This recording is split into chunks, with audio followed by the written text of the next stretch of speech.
Hi everybody, welcome back to OC Avery for episode 9 of Breeding British Birds. I hope you're all doing well. Coming up in today's episode, we've got some youngsters fledging the nests. We've got some new life, of course, quite a bit of new life this week actually, and some news on the hybrids that we looked at last week. Let's take a look.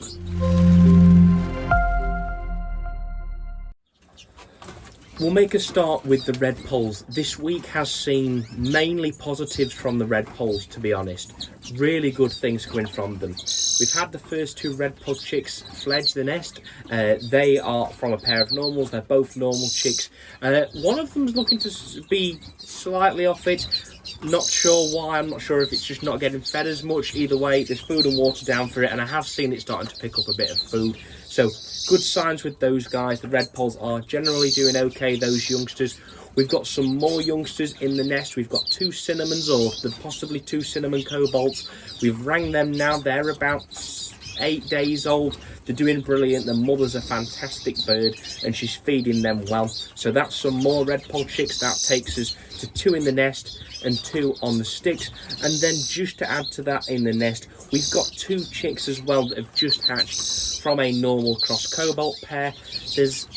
I'm not sure whether they are cobalts or whether they're normals. Couldn't really tell, to be honest, but we will soon find out once the chicks sort of get some more feathers on them. Of course, these chicks are only a few days old, so we need to give them plenty of time before we go have a look at if they are normals or cobalts.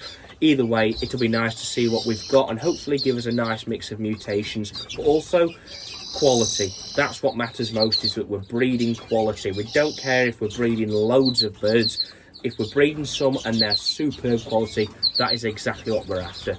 For the rest of them, well, I must say that since changing the nest sites around last week, brilliant signs, absolutely brilliant signs. We've got a pair of normals building the nest now. We've got a cinnamon to a normal. They're building a nest as well, and we've got the cobalt pair also looking to build. It seems that changing the nest liners from those wicker ones that we've had success with most pairs, and actually putting these Cecil sort of rope liners in, they've just clicked, and that is a brilliant sign. And I'm hoping that we'll get some more exciting news in the coming weeks from these guys as they build their nests and hopefully do go to nest, lay eggs and rear chicks for us. And then of course we do have another pair of normals in the mini outdoor bird room as well. They're doing well. They've built a nest. I have seen eggs in there, however one of them is breaking the eggs before I can get them into them in the morning. Really not sure why. There seems to be an awful lot of egg eating this year, something that I've never really had many problems with, and suddenly everything's just eating eggs. So I'm not sure. I'm going to start having to put pot eggs in. Hopefully we might be able to save 1 or 2 eggs from that pair as well. We've had a brilliant week with the GreenFinches. Just pretty much everything has gone to plan, bar one thing we'll talk about soon.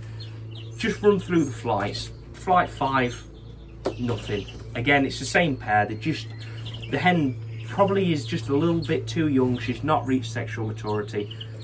She's not laid an egg yet for us. Don't really know why, but I'm giving her time. I'm going to leave her to it, and hopefully we get something in. You know, I would expect now she would be doing something. We'll see. She's built a nest. She's just failed to lay. For the next pair, flight 4, their 3 chicks have fledged the nest. A pair that we had previously had problems with. They had clear eggs first round. They were the first pair to go to nest. Brilliant that we've now had chicks off them, and not only have we had chicks off them, they've fledged the nest. 3 youngsters. We've got 2 that are actually alright and they're on the perches, and there's 1 on the floor that's probably the smallest one. Either way, all 3 of them are doing well. I've seen them picking up food and I've seen the parents feeding them just as we want to see. Flight 3. Very good news. We had a couple of eggs under this hen. She had 5 eggs. It turned out 1 of them was clear, but the other 4 have hatched. I've rang 3 of them. There's 1 of them that's slightly smaller, so it just needs another day or 2 before I ring it. But there's 4 chicks being reared in there. They're about 5 to 7 days old. They're doing superb as well. Even more chicks with the GreenFinches, and that's exactly what we want. In flight 2, this is the pair that had the first chicks for us this year with the greenies and the native birds anyway. Their chicks fledged the nest about 2 or 3 weeks ago.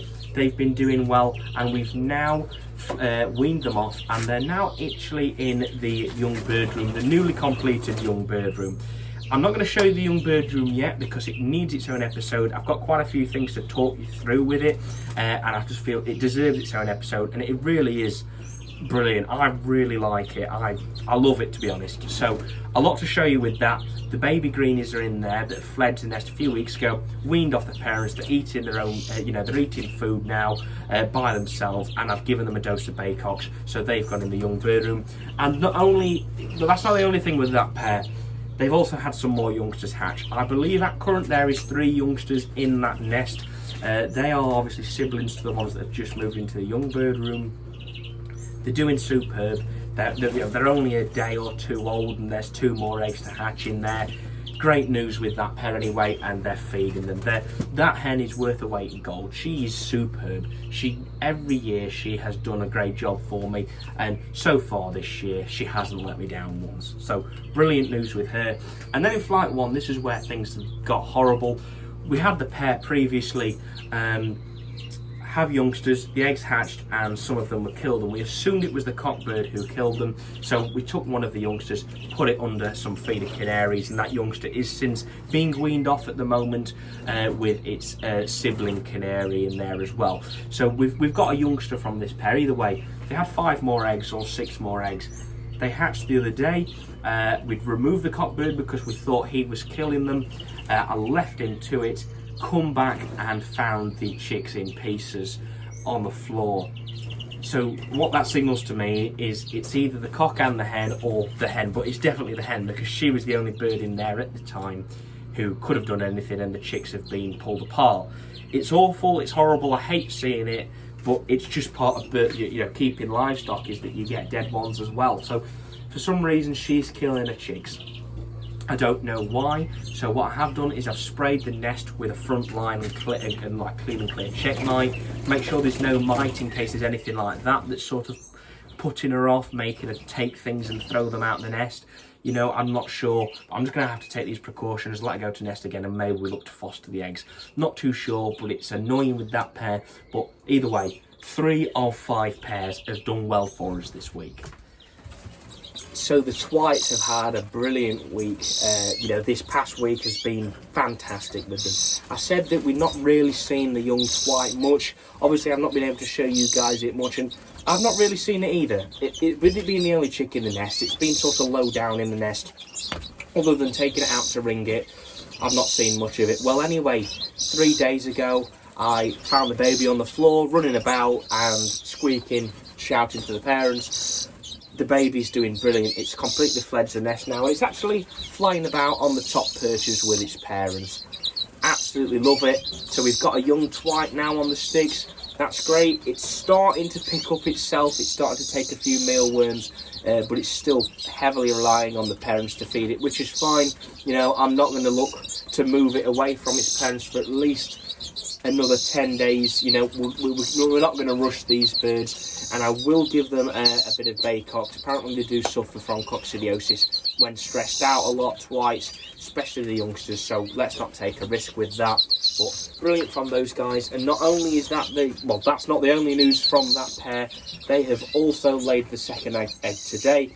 The youngster fled the nest, the youngster was happy, it's getting round well, and the parents rebuilt, and within a day we got the first egg, and then today the second egg. So the twites are going back for another round. Fantastic news. I'm really excited to see how they get on, and hopefully that might mean some more baby twites in a few weeks' time. Keep your fingers crossed, and we'll keep you updated. Before we move on to the hybrid pairs, I want to talk about exactly what I'm giving youngsters. I've had quite a few questions recently, what are you feeding them? I'm giving them a variety of things. So firstly, they get egg food, and this is to the adult birds that are feeding youngsters, and this is youngsters that have fled the nest. When they've just fled the nest and they're being weaned, we need to give them the easiest thing possible for them to eat and what they're used to. So egg food is an absolute must. Now, it's quite hot today. It's been about 20 to 25 degrees. Warmest day I think we've had so far, and it's really important that these youngsters don't dehydrate, and nor do the parents. So I've been giving them pearl morbide as well. It's obviously soft little pearls. You can give it them just as it pearl morbide. apparently, throughout the whole sort of breeding process and feeding the youngsters and rearing them.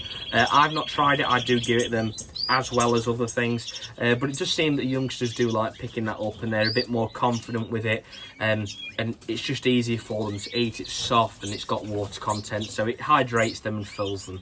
It works. And then finally, for some of the native birds, you know, we're giving them these mini mealworms. They're picking them up and they're relatively happy with them. So just a variety of things there, and I am giving a bit of germinated seed. Not a lot, because they're still somewhat struggling with the hard seed, but you know, they're taking it, and they're taking it in the egg food mixers. So just, you know, just something to bear in mind. Give them a variety, and it just gives you the best chance of them weaning successfully and getting on all right. It's been an interesting week for the hybrid pairs. I might as well cut to the chase. The RedPud bully egg. I said last week we had a full RedPud bully egg, and we did. We did have a full RedPud bully egg. I didn't take any photos, but at 5 days I candled the egg, and it was full. Absolutely no doubt about it, the egg was full.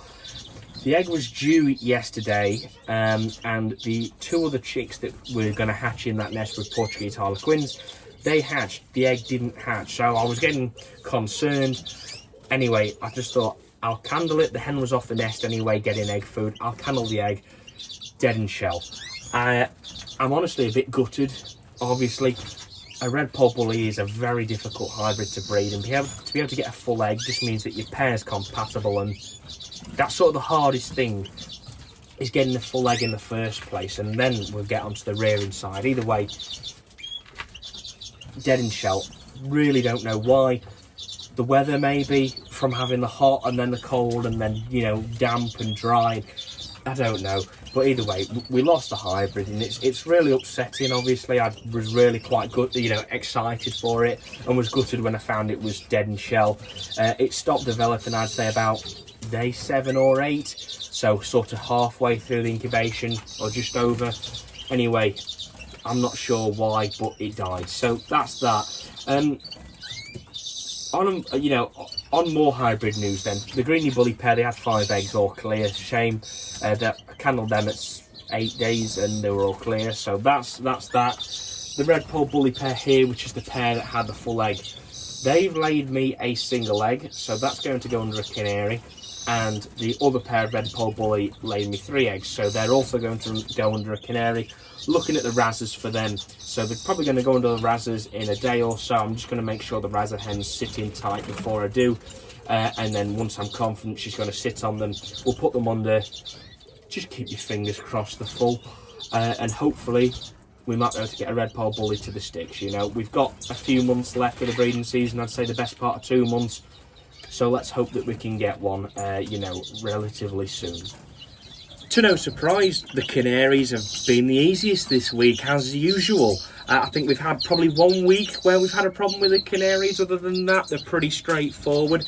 The pairs are doing well, so we've had the Portuguese behind me. They've just hatched 2 chicks. Same nest as what was the RedPud Bully. Sadly, we lost there, obviously. But yeah, so 2 Portuguese chicks just hatched. We've got a yellow dimorphic below with a couple of eggs due any day now, so they should be hatching very soon, and that's good. And also with that pair of dimorphics, they were fostering a couple of yellow agate opals. They've also moved into the outdoor bird room now. It's the yellow agate opals below them, weaning their chicks off currently. They're in the wire baths again. Their 4 chicks are doing superb. Really good news from them.